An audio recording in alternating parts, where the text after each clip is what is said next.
Demons don't play by the rules. They lie and cheat and they stab you in the back.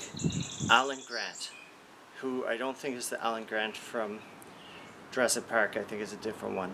So, anyways, you're a hero adventurer in Book of Demons, and you are returning to your hometown and you find that it's been overrun with all sorts of monstrosities, and you're trying to go underneath the church into the undergrounds to slay them and return the peace to your town. So you have to fight in the undergrounds all the way to hell to fight this demon. Now, I don't know, it looks like the Diablo himself, so maybe it's the biggest demon. So this is like Paper Mario meets Diablo. I think that was my first impression. I'm like, oh, it's Paper Mario meets Diablo. They're paper cutouts. They hobble along, which is like kind of funny to see. That nice little touch to it, to have that. And it's a cool style, but the hero and enemies, they're rather small, so you don't really see a lot of detail. I'm not sure if there's a way to zoom in, but like the camera's really far back, I find.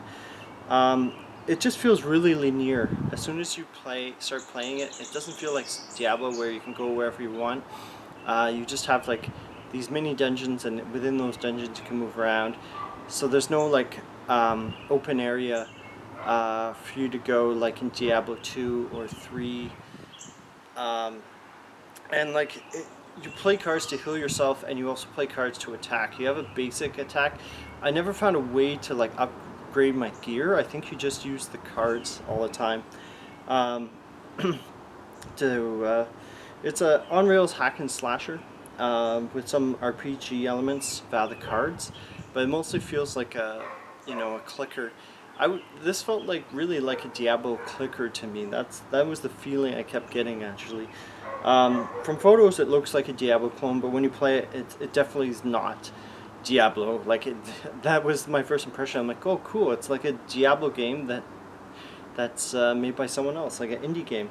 So the con is this game's really repetitive and grindy, unfortunately, and not in a good way. Like, most clickers, I guess you could describe it that way, but it's sort of like the feeling sets in, like, for me right away.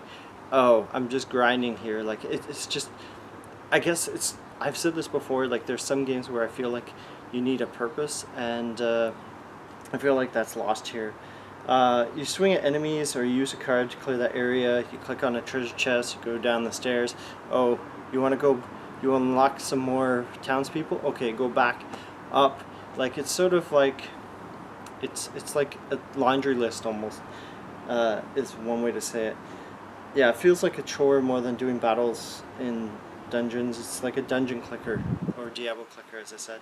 Movement's quite slow. It slows down the challenge of fun. Offers like a shorter or longer game session, but unless you want to grind a lot, I'm sure people will want a shorter one. The dungeons are procedurally generated as well, so rooms with many enemies will result with many projectiles heading your way, and like you'll either be stunned or you'll just instantly die. It seems like it was designed for short mobile play. It really has that feeling that this was meant to be a mobile game. The repetitive nature of this makes it really hard to play this for long without having a break. For $28.99, for me that feels like it's really high for a game that seems enjoyable in very short bursts.